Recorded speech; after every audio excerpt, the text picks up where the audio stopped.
What is a trading edge and how to get one? By Chris Strudwick, www.trcb.me/things that comes with experience is a trading edge. If you are unable to develop a good trading edge over the other traders, you could end up losing all of your capital, even if you are very disciplined and organized. In this article I will cover some pertinent factors that I quite often use in achieving my own personal trading edge. Fundamental analysis. Fundamental analysis, as we all know by now, is the best method of checking out the financial condition of a company. This is easily accomplished by using financial reports, price-earning ratios, incomes, market share, sales and growth, etc. that are available. This type of analysis can be very time-consuming, but I find it well worthwhile the effort that I put into it.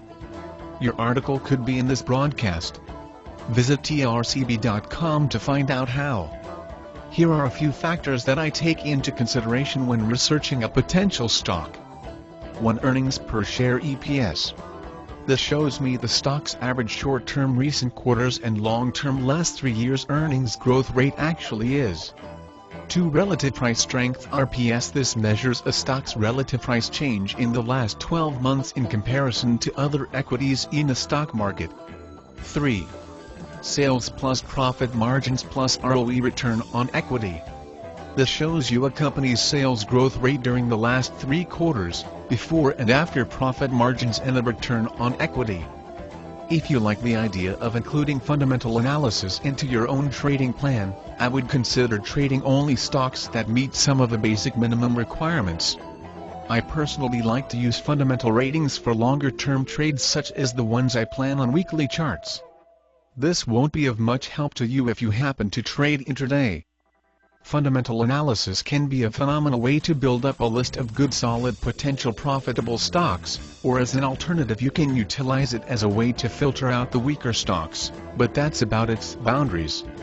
It will not provide you with an objective method to either enter or exit your trades.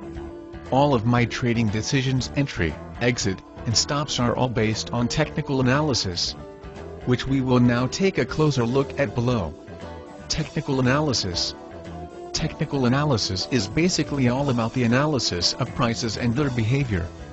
These price actions depict patterns on charts, and because human behavior is notoriously repetitive in nature, these price patterns can also be seen as very repetitive as well. By being aware of this important element definitely puts the odds in our favor right from the start. You can choose from a variety of chart types that are readily available. The Japanese candlestick charts I have found by far are the easiest to utilize and could quite possibly be the one chart that you will use the most. There are entire books devoted to the study of these candlestick patterns. If you are really serious about studying candlestick charts, just take a look at the free books available on www.asksnooby.com. Support and resistance. This is one of the most important concepts in technical analysis. Support and resistance forms the very basic foundation for nearly every trading decision you will make. To give it full coverage would require many pages, but I will limit myself to some very basic definitions and just a couple examples.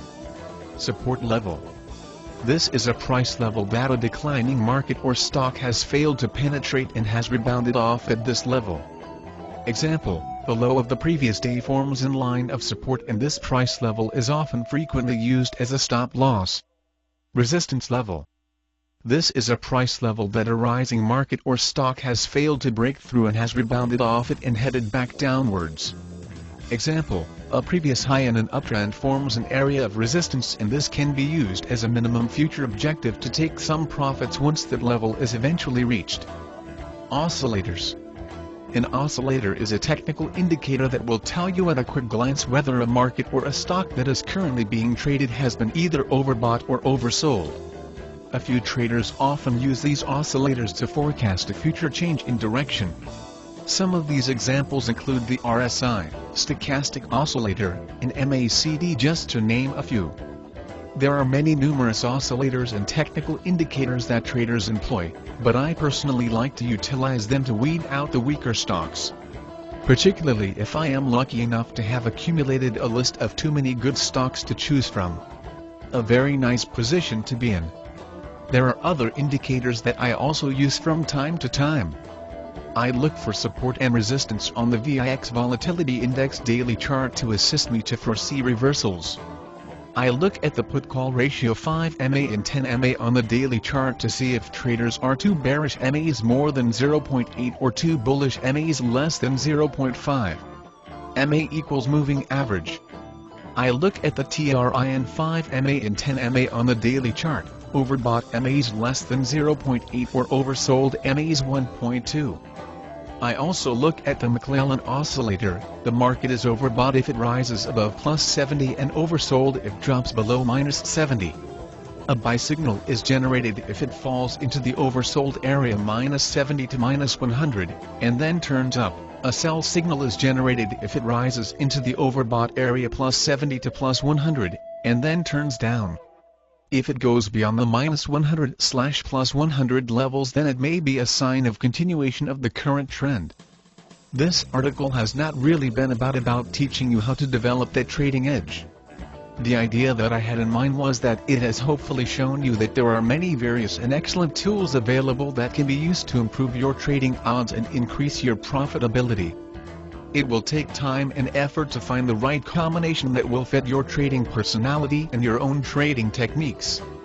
With persistence you can hone your trading skills to a level that gives you that vital edge over the average trader.